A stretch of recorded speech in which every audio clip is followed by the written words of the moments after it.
भारत युवा राष्ट्र है, मेरा सपना है 21वीं सदी का भारत मजबूत, स्वतंत्र और आत्मनिर्भर बने, दुनिया में प्रथम रैंक पर हो। सुशील यादव का अभिवादन स्वीकार करें।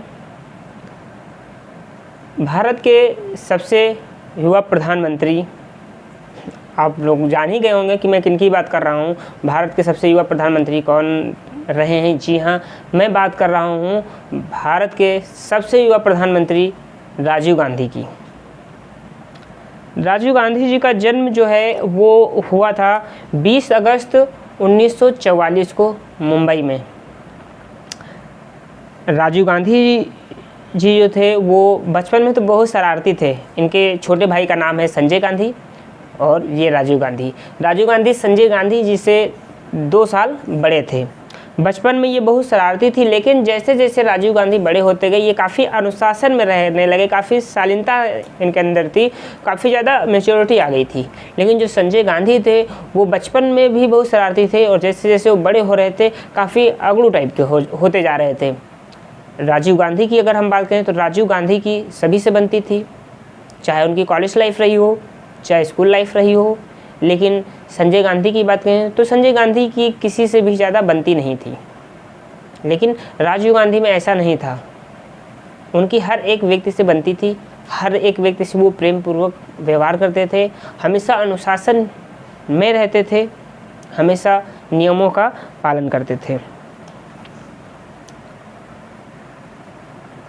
लेकिन संजय गांधी जो है वो काफ़ी शरारती थे, अकड़ू टाइप के थे।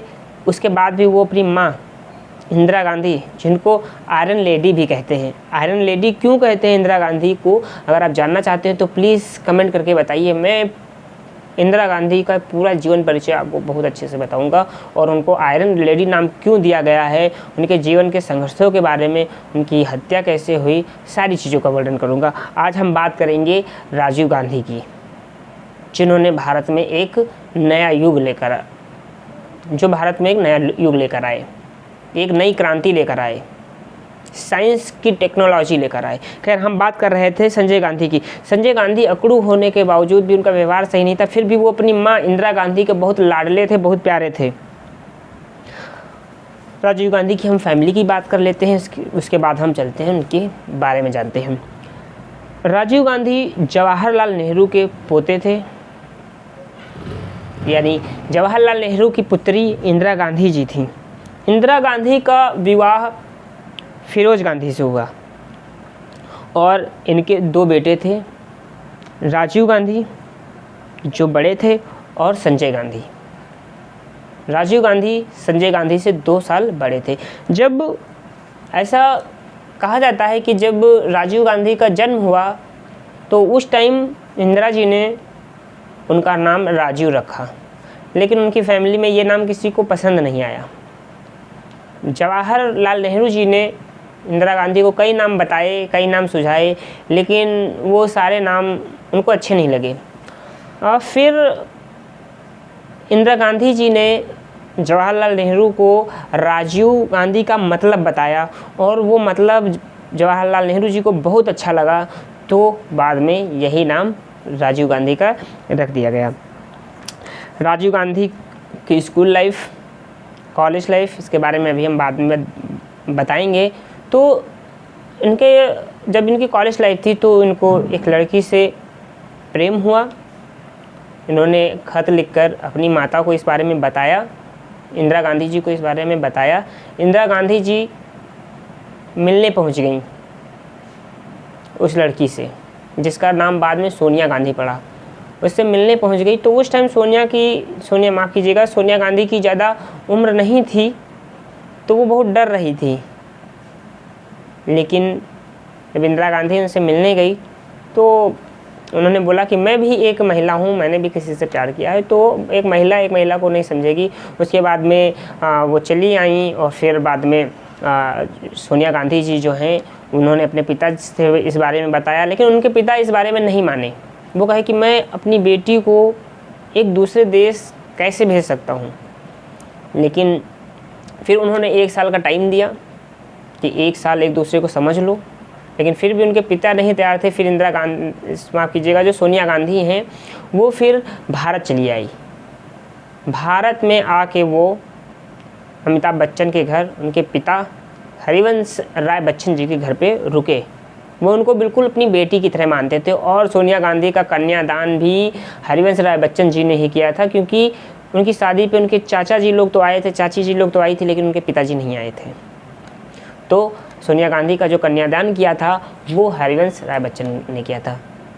तो राजीव गांधी का विवाह जो होता है वो सोनिया गांधी के साथ में हो जाता है और ये प्रेम विवाह होता है, जिसके लिए इंदिरा गांधी जो होती हैं वो तैयार हो जाती हैं। इनके 2 बच्चे होते हैं, सोनिया गांधी और राजीव गांधी के, राहुल गांधी और प्रियंका गांधी। प्रियंका गांधी का विवाह रॉबर्ट वाड्रा से होता है, जिसके बारे में आप सब लोगों को पता होगा। अब इंदिरा गांधी के छोटे बेटे संजय गांधी का जो विवाह होता है वो मेनका गांधी से होता है, जो इस टाइम बीजेपी पार्टी में है। और मेनका गांधी का पुत्र होता है वरुण गांधी, और वरुण गांधी जो हैं वो भी भाजपा पार्टी में ही इस टाइम कार्यरत हैं या शायद सांसद हैं। शुरुआत की पढ़ाई इन दोनों भाइयों की, राजीव गांधी और संजय गांधी की शिव निकेतन स्कूल में हुई। इसके बाद ये देहरादून गए पढ़ने के लिए, इंग्लैंड गए और लंदन गए। और इसी दौरान राजीव गांधी को सोनिया से प्यार हुआ था। उसके बारे में कहते हैं कि राजीव जो है बहुत सीधे से थे और जब इन्होंने सोनिया को फर्स्ट टाइम देखा उसी टाइम इनको सोनिया गांधी से प्यार हो गया। और उसके बाद में कहते हैं कि ये बोल नहीं पा रहे थे, तो इनका वहीं का एक फ्रेंड था, उससे इन्होंने कहा कि इनकी जान पहचान सोनिया गांधी से कराएं। तो ये जब फर्स्ट टाइम एक बार रेस्टोरेंट में मिले सोनिया गांधी जी से, तो सोनिया को भी इनसे प्यार हो गया, क्योंकि ये बहुत सिंपल थे, बहुत साधारण थे, बहुत मैच्योर थे, बहुत अनुशासन में रहते थे। ये बात सोनिया को बहुत अच्छी लगी इनकी, और वहीं पे इनसे प्रेम हो गया। उसके बाद में जो राजीव गांधी थे वो बहुत ब्राइट नहीं थे, बहुत ब्राइट स्टूडेंट नहीं थे, और इंदिरा गांधी जी भी बहुत ब्राइट स्टूडेंट नहीं रही हैं। लेकिन जवाहरलाल नेहरू जी बहुत ही इंटेलिजेंट पर्सन थे, उनको हर एक क्षेत्र के बारे में बहुत अच्छा ज्ञान था। इंदिरा गांधी जी बहुत ब्राइट भले ही ना रही हूँ, लेकिन उनके अंदर लीडरशिप का जो गुण था वो बहुत ज़्यादा था। लीडरशिप वो बहुत अच्छी थी, वो बहुत अच्छे से लीडरशिप करना जानती थी, बहुत अच्छे से मैनेज करना जानती थी हर एक चीज़ को, भले ही वो अपने स्कूल या कॉलेज लाइफ में ब्राइट स्टूडेंट नहीं रही थी। राजीव गांधी जब वहाँ पढ़ने के लिए जाते हैं तो संजय गांधी भी अपनी पढ़ाई छोड़ के वापस चले आते हैं, और राजीव गांधी बिना अपनी डिग्री पूरा किए 1966 में भारत लौट आते हैं। हाँ, एक बार की बात है, राजीव गांधी अपने दादा पंडित जवाहरलाल नेहरू जी के साथ जाते हैं एक शायद एयरप्लेन के उद्घाटन में। तो वहाँ पे जब वो देखते हैं करतब दिखाते हुए पायलट को, तो वो भी अपने दादा से अर्थात पंडित जवाहरलाल नेहरू से कहते हैं कि मेरी भी इच्छा है प्लेन उड़ाने की। और बड़े होकर जब वो भारत आते हैं, इंजीनियरिंग की पढ़ाई कर रहे थे, उसके बाद में वो पायलट बनते हैं और प्लेन उड़ाते हैं। जो उनकी इच्छा बचपन में थी प्लेन उड़ाने की, वही हुआ। उनका राजनीति में बिल्कुल इंटरेस्ट नहीं था, उनका राजनीति से बिल्कुल लगाव था ही नहीं, वो राजनीति में आना ही नहीं चाहते थे। वो बहुत साधारण थे, सरल थे। जब इंदिरा गांधी प्रधानमंत्री बनी और राजीव गांधी प्लेन उड़ाते थे, तो उनके साथियों के साथ वो बिल्कुल आम इंसान की तरह रहते थे। जो यात्री होते थे वो भी अचंभित रहते थे कि एक प्रधानमंत्री का बेटा और इतना साधारण कैसे, लेकिन वो रहते थे। उनके स्वभाव से बिल्कुल नहीं पता चलता था कि ये भारत के एक प्रधानमंत्री इंदिरा गांधी के बेटे हैं। वो इतना साधारण रहते थे। जब भी वो दिल्ली आते थे तो सोनिया गांधी के साथ अपना स्कूटर पे आइसक्रीम वगैरह भी इंडिया गेट पे खाने के लिए जाते थे। तो ऐसा साधारण उनका बिल्कुल जीवन था। एक बार जब शंकराचार्य उनके घर आए तो उन्होंने राजीव गांधी से कहा कि आप प्लेन ना उड़ाइए, आप राजनीति में आइए। पार्टी के बहुत बड़े बड़े दिग्गज नेताओं ने भी इंदिरा गांधी से यही बात कही कि राजीव गांधी को राजनीति में लाइए, क्या वो राजनीति में आना चाहते हैं? तो इंदिरा गांधी ने जवाब दिया कि मैं इस बारे में कुछ नहीं कह सकती हूँ, राजीव स्वतंत्र है, अब वो राजनीति में आना चाहता है या नहीं आना चाहता ये तो उसकी इच्छा है। फिर राजीव गांधी से पूछते हैं कि क्या आप राजनीति में आना चाहते हैं? तो राजीव गांधी कहते हैं कि राजनीति में आने में उन्हें कोई दिक्कत नहीं है। अगर राजनीति में आने से उनकी माँ को किसी भी प्रकार की कोई मदद मिलती है तो बिल्कुल वो राजनीति में आना चाहते हैं। इसी बीच राजीव गांधी जी के छोटे भाई संजय गांधी जी का प्लेन क्रैश में 23 जून 1980 प्लेन क्रैश में उनका देहांत हो जाता है। क्योंकि इंदिरा गांधी के बहुत करीब थे संजय गांधी और वो उनको बहुत मानती थी, इसलिए इंदिरा गांधी पूरी तरीके से टूट चुकी थी, वो पूरी तरीके से डिप्रेशन में आ चुकी थी और ऐसा कहा जाता है कि वो राजनीति भी आगे नहीं करना चाहती थी, राजनीति छोड़ना चाहती थी। उस टाइम राजीव गांधी आए राजनीति में।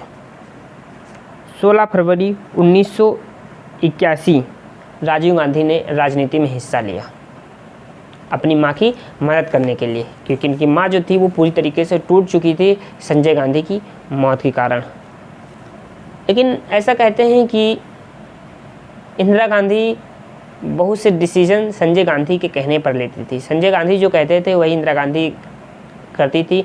पार्टी में इससे बहुत से बड़े दिग्गज नेता जो थे वो नाराज़ भी रहते थे। संजय गांधी का कई नेताओं से बहस भी हुआ, झगड़ा भी हुआ है। उसके बावजूद भी जो इंदिरा गांधी थी वो संजय गांधी की बात सुनती थी।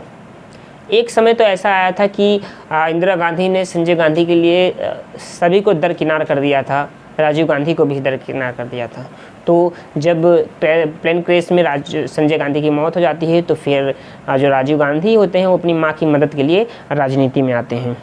4 मई 1981 को राजीव गांधी सक्रिय राजनीति में आए, जब अमेठी से इनको प्रत्याशी बनाने की बात पर मुहर लगी। 4 मई 1981 से ये सक्रिय राजनीति में उतरे और अमेठी से चुनाव लड़ने की बात हुई कि राजीव गांधी को अमेठी से चुनाव लड़ाया जाए। 31 अक्टूबर 1984 को इंदिरा गांधी के 2 बॉडीगार्ड ने उनकी हत्या कर दी। 31 अक्टूबर 1984 को इंदिरा गांधी की हत्या कर दी गई और उनके 2 बॉडीगार्डों द्वारा ही हत्या की गई। इंदिरा गांधी की हत्या क्यों की गई, इसके पीछे के कारण क्या थे, अगर आप इसके बारे में भी जानना चाहते हैं तो प्लीज़ कमेंट करके बताइए। इसके बारे में भी मैं बताऊंगा कि इंदिरा गांधी कैसे प्रधानमंत्री बनी, उनका बचपन कैसा था और उनकी हत्या क्यों की गई, उनकी हत्या के पीछे के क्या कारण थे, वो सब बताऊँगा। आज हम बात कर रहे हैं राजीव गांधी की, तो आज राजीव गांधी जी के बारे में। जैसे ही इंदिरा गांधी की हत्या हुई पूरे भारत देश में अफरा तफरी का माहौल हो गया। पार्टी के बड़े बड़े दिग्गज नेताओं ने राजीव गांधी से कहा कि आपको प्रधानमंत्री का पद संभालना होगा, अगर आप ऐसा नहीं करते हैं तो पूरे भारत में अफरा तफरी का माहौल और बढ़ जाएगा, चारों तरफ हत्याएं होने लगेंगी। राजीव गांधी के लिए बहुत विषम परिस्थिति थी। कुछ समय पहले उनके भाई की मृत्यु प्लेन क्रैश में, उसके बाद उनकी माँ की हत्या कर दी गई। उनके पास तो आंसू बहाने तक का भी समय नहीं था। 19 दिन बाद राजीव गांधी ने एक बयान दिया, क्योंकि तुरंत तो प्रधानमंत्री बन नहीं जाएंगे, उसका एक प्रोसेस होता है। तो 19 दिनों के बाद उनका एक बयान आया, जब भी एक बहुत बड़ा पेड़ गिरता है थोड़ी बहुत धरती हिलती भी है। अब राजीव गांधी पर दबाव भी था कि अगर वो प्रधानमंत्री ना बने तो पूरे देश में अफरा तफरी का माहौल होगा। तो 1984 में ये प्रधानमंत्री बने। जब 1984 में राजीव गांधी प्रधानमंत्री बने तो इसी के साथ यहाँ पर बीजेपी का भी उदय हो रहा था। 1984 में पहले संजय गांधी की मृत्यु हुई, फिर इंदिरा गांधी जी की हत्या की गई, फिर ना चाहते हुए भी जब राजीव गांधी प्रधानमंत्री बने 1984 में, तो उसी टाइम 1984 में भाजपा पार्टी का भी उदय हो रहा था। बीजेपी जो पहले जनसंघ थी, जनता पार्टी से अलग हो गई और अलग चुनाव लड़ी 1984 में और मात्र 2 सीटें आई थी उस टाइम भाजपा पार्टी की। उस समय भाजपा पार्टी का उदय हो रहा था। 1984 में जब भाजपा पार्टी ने चुनाव लड़ा, अलग होकर जनसंघ पार्टी से अलग हुई और चुनाव लड़ी, तो मात्र पूरे भारत देश में 2 सीटें ही लेकर आई भाजपा पार्टी। उसके बाद में जब चुनाव हुआ तो सीधे 60 सीटें लेकर आ गई। अब ये कांग्रेस के लिए चिंताजनक था और भाजपा के लिए ये टर्निंग पॉइंट था कि 2 सीटों से सीधे भाजपा 60 सीटें पहुंच गई, यानी भविष्य में वो और अधिक सीटें लाएगी। तो कांग्रेस के लिए ये चिंताजनक था, लेकिन भाजपा पार्टी के लिए ये एक टर्निंग पॉइंट था। लेकिन ये एक अलग विषय है, इसके बारे में फिर कभी चर्चा करेंगे। अगर आप इसके बारे में भी जानना चाहते हैं कि भाजपा पार्टी कब आई, कैसे जीत हासिल की, कब हारी, क्या रणनीतियाँ थी, तो कमेंट करके बताइए, मैं इसके बारे में भी बहुत डिटेल में बताऊँगा। राजीव गांधी प्रधानमंत्री बने और उन्होंने एक लाइसेंस वाली प्रक्रिया होती थी, यानी छोटे से छोटा काम करना है। इस लाइसेंस वाली प्रक्रिया के कारण भ्रष्टाचार भी बहुत था। अगर एक मोटर गाड़ी बनानी है, स्कूटर भी बनाना है, एक छोटी सी हेयर पिन भी बनानी है, तो आपको लाइसेंस लेना पड़ेगा, और उस लाइसेंस को लेने में पीढ़ियाँ बीत जाती थी, बहुत पैसा खर्च आता था। इसलिए आम आदमी सोचते ही नहीं थे व्यवसाय करने के बारे में, व्यापार करने के बारे में। एक ये भी कारण था कि भारत देश जो था वो पीछे था, पिछड़ा हुआ देश था। तो राजीव गांधी ने इस प्रक्रिया को समाप्त किया। 1983 में भारत में वर्ल्ड कप हुआ और 1983 में भारत वर्ल्ड कप जीता। 1983 के पहले क्रिकेट के बारे में भारतीयों को ज़्यादा पता नहीं था, ज़्यादा रुचि नहीं थी। लेकिन जब 1983 में, उस समय टीम के कैप्टन जो थे वो कपिल देव जी थे। कपिल देव जी की कैप्टनशिप में भारत क्रिकेट टीम जो है उसने वर्ल्ड कप जीता, और वहीं से वर्ल्ड कप का क्रेज़, माफ़ कीजिएगा, क्रिकेट का क्रेज़ पूरे भारत में बढ़ा और आज तो गली गली में क्रिकेट होता है। ये क्रिकेट के लिए भी भारत में एक टर्निंग पॉइंट था राजीव काल में। 31 दिसंबर 1984 में राजीव गांधी ने प्रधानमंत्री का पद संभाला, और 1984 में जो चुनाव हुआ, जिस चुनाव से बीजेपी का उदय हुआ, उस चुनाव में कांग्रेस को 414 सीटें मिली, और ये भारत में पहली बार हुआ था कि किसी पार्टी को इतनी ज़्यादा सीटें मिली हों, और राजीव को इतनी ज़्यादा। शायद इंदिरा गांधी की हत्या हो गई थी, तो उसकी सहानुभूति में लोगों का उसकी तरफ झुकाव था, इस वजह से इतनी ज़्यादा सीटें आई। राजीव गांधी जी प्राइवेटाइजेशन को बढ़ावा देते थे, उन्होंने प्राइवेटाइजेशन को बढ़ावा दिया, जिससे जो लाइसेंस वाला है ये थोड़ा सा कम हो जाए, जो आम आदमी है वो व्यवसाय वगैरह कर सके। राजीव गांधी MTNL और BSNL लेकर आए भारत में, और BSNL की कहानी अगर बताएं तो जिस टाइम BSNL आया उस टाइम BSNL सिम, आज तो आज तो कोई पूछता ही नहीं है जल्दी, BSNL सिम को लेना ही नहीं चाहते हैं लोग, लेकिन उस टाइम BSNL सिम के लिए 6 महीने की वेटिंग चलती थी। अगर आप आज अप्लाई कर रहे हैं तो आपको कहीं 6 महीने के बाद में BSNL सिम मिलेगा, उसके पहले नहीं मिल सकता था। इतनी मारामारी थी BSNL सिम की। उसके बाद में राजीव गांधी जी जो सबसे पहला लॉ लेकर आए, जो बहुत महत्वपूर्ण लॉ था, वो था एंटी डिफेक्शन लॉ, जो आया था जनवरी 1985 में। इसका मतलब है कि जैसे एक पार्टी के पास 83 सांसद हैं और उसको आवश्यकता है 85 सांसदों की, तो वो पार्टी दूसरी पार्टी के पास जाती है, उसको पैसे ऑफर करती है, 1 करोड़, 10 करोड़, 20 करोड़, 100 करोड़, और कहती है कि आप अपने सांसदों के साथ हमारी पार्टी में आ जाइए, और वो पार्टी क्या करती है, सरकार बना लेती है। लेकिन राजीव गांधी ने कहा कि ऐसा नहीं हो सकता है, इसलिए वो जनवरी 1985 में 1985 में एंटी डिफेक्शन लॉ लेकर आए। राजीव गांधी साइंस टेक्नोलॉजी के बहुत प्रेमी थे, वो साइंस से टेक्नोलॉजी से बहुत ज़्यादा प्यार करते थे, इसलिए साइंस टेक्नोलॉजी को उन्होंने बहुत ज़्यादा बढ़ावा दिया। इसीलिए वो MTNL लेकर आए, BSNL लेकर आए, पूरे भारत में उन्होंने PCO लगवाया, जिससे लोग एक व्यक्ति से दूसरे व्यक्ति से बात कर सकें। वो कंप्यूटर लेकर आए, एयरलाइन लेकर आए, डिफेंस लेकर आए। डिफेंस को लेकर एक अलग कहानी है, अगर आप उसके बारे में भी जानना चाहते हैं तो प्लीज़ कमेंट करिए। टेलीफोन नेटवर्क लेकर आए और PCO लगवाया, जिससे एक जगह से दूसरी जगह व्यक्ति आराम से अपना बातचीत कर सके। उसके बाद में इन्होंने देखा कि भारत की जो 70% पॉपुलेशन है वो गांव में है। भारत की जितनी भी आबादी अब तो 125 करोड़ है, 1 करोड़ 35 लाख पहुंच रही है, तो 135 करोड़, माफ़ कीजिएगा, 135 करोड़ पहुंच रही है। तो जब इन्होंने देखा कि भारत का जो अधिकांश वर्ग है वो गाँव में रहता है, तो जब तक गाँव का विकास नहीं होगा तब तक भारत देश का विकास नहीं होगा, क्योंकि 70% आबादी गाँव में है। तो इन्होंने जवाहर नवोदय स्कूल शुरू किए।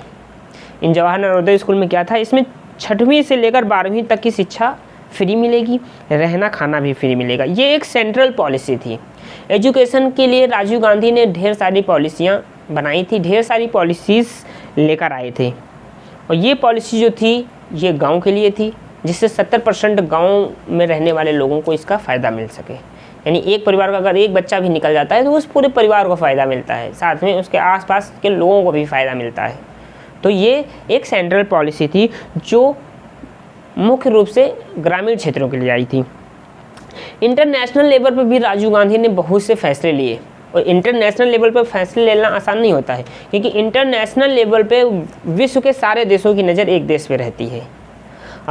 जैसे बात करें, जब श्रीलंका वाला जो भी था चल रहा था, उसके बारे में भी आप जानना चाहते हैं तो बताइएगा, मैं उसके बारे में बताऊंगा। तो राजीव गांधी ने श्रीलंका, वहाँ पे काफ़ी ज़्यादा हत्याकांड चल रहा था, काफ़ी ज़्यादा अफरा तफरी का माहौल था। तो राजीव गांधी ने वहाँ पे IPKF, Indian peace keeping force, सेना भेजी और बोला कि वहाँ जाके शांति स्थापित करिए। लेकिन ऐसा हो नहीं पाया। राजीव गांधी जी जैसा चाहते थे वैसा बिल्कुल नहीं हो पाया। फिर श्रीलंका पे भी प्रेशर हुआ कि भारत की सेना यहाँ क्या कर रही है। जैसे हमारे देश में हमारा पाकिस्तान से झगड़ा हो जाए या आपस में हो जाए, किसी दूसरे देश की सेना यहाँ पे आ जाए तो जो अपोजिशन होगा वो भी बहुत प्रेशर डालेगा, वहाँ की जनता भी कहेगी कि दूसरे देश की सेना हमारे देश में क्या कर रही है। तो श्रीलंका में भी प्रेशर था। तो इसकी वजह से जो भारतीय सेना थी, जो IPKF था, उसको वापस आना पड़ा। और 1990 तक भारत की जितनी भी सेना श्रीलंका गई थी वो सारी सेना वापस आ गई थी। श्रीलंका क्यों गई थी, वहाँ पे किस तरह का विवाद चल रहा था, इसके बारे में भी अगर आप जानना चाहते हैं तो प्लीज़ कमेंट करके बताइए, मैं उसके बारे में भी आपको पूरा डिटेल में बताऊँगा। तो भारत की सेना वहाँ से वापस चली आई। वहाँ के कुछ लोगों में राजीव गांधी को लेकर नाराज़गी भी हो गई, क्योंकि राजीव गांधी ने ही वहाँ पे ये सेना भेजी थी। उसके बाद बात आती है शाहबानो। शाहबानो नाम की एक महिला, जिसके 3 या 4 बच्चे थे। तो शाहबानो के पति ने एक दिन उससे कहा कि तुम अलग रहो, मेरे साथ ना रहो, यानी उसको तलाक दे दिया। तो शाहबानो कोर्ट चली गई। कोर्ट में जाके उसने अपनी आपत्ति बताई, अपना दुखड़ा बताया। तो कोर्ट ने निर्देश दिया कि आजीवन तुम शाहबानो को गुजारा भत्ता दोगे। लेकिन राजीव गांधी ने कोर्ट के विपरीत अलग बिल पेश किया, क्योंकि मजबूरी भी थी, मुसलमानों का दबाव भी था राजीव गांधी पर, क्योंकि वोट भी लेना था। तो उन्होंने बिल पास किया कि अगर कोई मुसलमान अपनी पत्नी को तलाक देता है तो वो केवल 90 दिनों तक गुजारा भत्ता देगा और उसके बाद में नहीं देगा। और जो बिल पास किया था वो बिल था protection of right on divorce, जो एक्ट 1986 के अकॉर्डिंग था। तो उसके अकॉर्डिंग था कि अगर कोई पुरुष किसी महिला को तलाक दे देता है तो वो केवल उसे 90 दिनों तक गुजारा भत्ता देगा। इस एक्ट के लाने से राजीव गांधी का काफ़ी विरोध भी हुआ, अपोजिशन ने भी विरोध किया, मुस्लिम महिलाओं ने भी काफ़ी विरोध किया। लेकिन मजबूरी में वोट बैंक के लिए मुसलमानों के दबाव में राजीव गांधी को ऐसा फैसला लेना पड़ा। और कहते हैं कि राजीव गांधी कभी पता नहीं चलता था कि वो मुसलमानों की तरफ है कि हिंदुओं की तरफ है, क्योंकि उस टाइम 1980s की बात है। उस टाइम उन्होंने अयोध्या का राम मंदिर का जो दरवाज़ा है उसका भी ताला तोड़वाया था। तो कभी वो हिंदुओं की तरफ लगते थे, कभी वो मुसलमानों, यानी वो दोनों को खुश करने का प्रयास करते रहते थे। हिंदुओं को भी खुश करने का प्रयास करते रहते थे और मुसलमानों को भी खुश करने का प्रयास करते रहते थे। उसके बाद में 21 मई 1991 की रात, जो राजीव गांधी के लिए काली रात थी। और सोनिया गांधी नहीं चाहती थी कि राजीव गांधी प्रधानमंत्री बने, क्योंकि इंदिरा गांधी की मृत्यु के बाद, हत्या के बाद वो डरी हुई थी कि राजीव गांधी की भी हत्या कर दी जाएगी। इसलिए उन्होंने मना किया, वो रोई, लेकिन उसके बाद भी राजीव गांधी नहीं माने। और 21 मई 1991 रात 10:10 पर उनकी हत्या कर दी गई। उनकी हत्या के लिए भी साजिश रची गई। जब वो एक रैली के लिए आ रहे थे, शायद तमिलनाडु में उनकी रैली थी, मुझे क्लियर नहीं है। तो जब वो रैली के लिए आ रहे थे तो रास्ते में एक बच्ची उनको कविता सुनाना चाहती थी, तो वो कविता सुनने के लिए रुक गए। अगर वो रुकते ना वहाँ पे तो उस जो महिला उनको मारना चाह रही थी उसको मौका ना मिलता। तो उस महिला ने राजीव गांधी को माला पहनाया और उसने कमर में बेल्ट पहन रखी थी, बेल्ट में ही RDX लगा हुआ था, बम लगा हुआ था। तो जैसे ही वो झुकी, बम ब्लास्ट हुआ और राजीव गांधी की हत्या वहीं पे हो गई और साथ में 25 लोगों की और मौत हुई थी। ये जो महिला थी ये श्रीलंका की ही थी, जो नाराज़ थी, जो राजीव गांधी ने यहाँ से वहाँ अपनी एक फ़ोर्स भेजी थी, इसी वजह से वो यहाँ पे हत्या करने आई थी। और अगर राजीव गांधी वहाँ पे ना रुकते, सीधे मंच पर चले जाते तो उसको मौका ना मिलता, लेकिन उसको मौका मिल गया। उसने राजीव गांधी को माला पहनाई, झुकी, जैसे ही वो झुकी उसकी बेल्ट में, कमर पे बंधा हुआ बेल्ट में लगा हुआ जो बम था RDX से भरा हुआ, वो ब्लास्ट हो गया और राजीव गांधी की वहीं पर मौत हो गई। जिस दिन उस रैली में वो जा रहे थे राजीव गांधी जी, तो सोनिया गांधी भी सुबह उनके साथ में थी। जितने भी उन्होंने सुबह सभाएं की थी, तो उन्होंने सोनिया गांधी को दिल्ली भेज दिया कि सुबह तक मैं भी आ जाऊंगा तमिलनाडु। शायद तमिलनाडु में जो रैली थी वहाँ की जनसभा करके मैं भी वापस आ जाऊंगा। लेकिन दूसरे दिन उनका पार्थिव शव आया, वो नहीं आए। इससे सोनिया गांधी भी पूरी तरीके से टूट गई। उनको समझ में नहीं आ रहा था कि आगे क्या किया जाए। तो इस तरह से राजीव गांधी की हत्या कर दी गई। राजीव गांधी युग में भारत देश जो है टेक्नोलॉजी में काफ़ी आगे बढ़ा। कंप्यूटर, राजीव गांधी की कंप्यूटर से याद आया कि राजीव गांधी को कंप्यूटर से बहुत प्रेम था। जब भी वो कहीं बाहर जाते थे तो उनका जो पर्सनल कंप्यूटर होता था वो उनके प्लेन में पहले ही रखवा दिया जाता था। रखवा दिया जाता का मतलब ये है कि पहले छोटा सा कंप्यूटर नहीं होता था, लैपटॉप नहीं रहता था, बहुत बड़े बड़े से कंप्यूटर होते थे। तो उनका जो पर्सनल कंप्यूटर होता था वो उनके एरोप्लेन में पहले ही, हेलीकॉप्टर में पहले ही रखवा दिए जाते थे। तो वो रैली अटेंड करने गए, उस महिला ने उनको माला पहनाया, वो झुकी, बम ब्लास्ट हुआ और राजीव गांधी की हत्या हो गई। तो ये थी राजीव गांधी जी की कहानी, राजीव युग। दोस्तों, निवेदन है कि आप इस चैनल को सब्सक्राइब भी करिए और जिस लीडर के बारे में, जिस पार्टी के बारे में, जिस भी बारे में आप जानना चाहते हैं प्लीज़ कमेंट करके बताइए, मैं उसके बारे में भी डिटेल अध्ययन दूंगा। और इसको खुद सब्सक्राइब करिए, अपने दोस्तों से भी सब्सक्राइब करवाइए। लास्ट लाइन है जो शायद राजीव गांधी की ही है, सारा लहू बदन का हमने जमी को पिला दिया, सारा लहू बदन का हमने जमी को पिला दिया, हम पर वतन का कर्ज था हमने चुका दिया, हम पर वतन का कर्ज था हमने चुका दिया। जय हिंद, जय भारत।